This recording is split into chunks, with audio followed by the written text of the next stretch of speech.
Hey Studio 28 family, and welcome to another installment of T-5. Your Monday morning devotional with the Tucsons. Let's get it.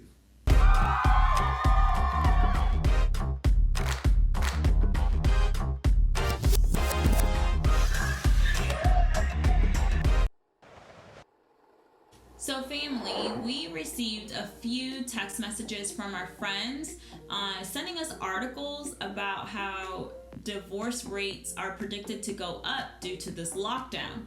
For me, I was shocked. I thought that this would be a great time to really improve communication, family dynamics, and of course your marriage during this time. I wasn't surprised at all. If you've ever cooked before, when you have the pot on the stove and you put the lid on it, what happens? Pressure. Just like being in the house with having unresolved issues. When you're unable to leave the house, whatever you did not talk about rises to the top, and then pressure happens. I told Janice, man, maybe we should do something that I think could be helpful. So we're calling this episode Couples and COVID. 3 things that you can do to ensure that your relationship gets better during the lockdown.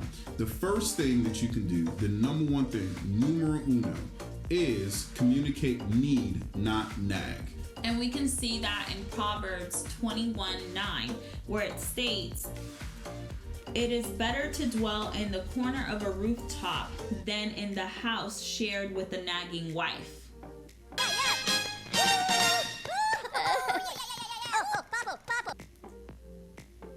And fellas, your scripture comes from Ephesians chapter 5, verse 25. Husbands, love your wife as Christ loves the church, as he gave his life for her.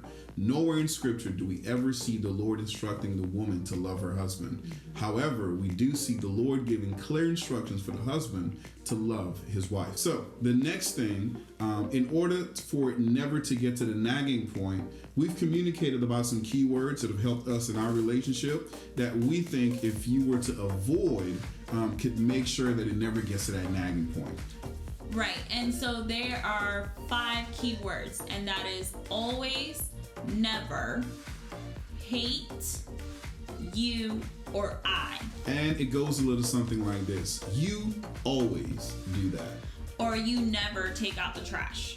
I hate it when that happens. I always do what I'm supposed to do. Now, those are the words that you absolutely want to avoid. Whenever you use those trigger words, the wall goes up and all of a sudden, kaboom, an argument starts. What's important about those words is that when you use those words in a sentence in an argument, automatically that person's defense mechanisms kicks in and they're not even thinking about what you're talking about. They're thinking about their rebuttal. Absolutely. I know I would if somebody were to ever say those words to me. He married a mental health therapist, so. She married a pastor. Ooh.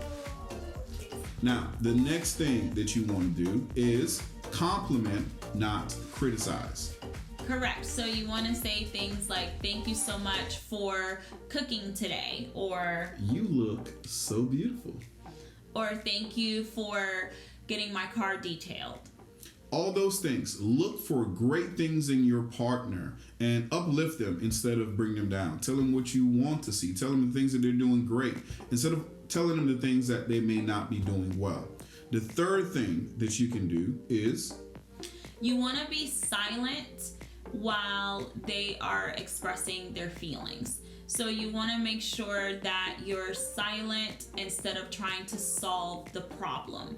That is a big issue in a lot of marriages that I see. Now, the reason why is because your spouse wants you to feel or want to feel like they're not alone. They don't necessarily need you to be the problem solver. They just want to know that you are near them and that you care for them. Right. All right. So, Studio 28 family, thank you so much for tuning in to another installment of T-5. Hopefully, these 3 tips can help you to ensure your relationship improves during lockdown.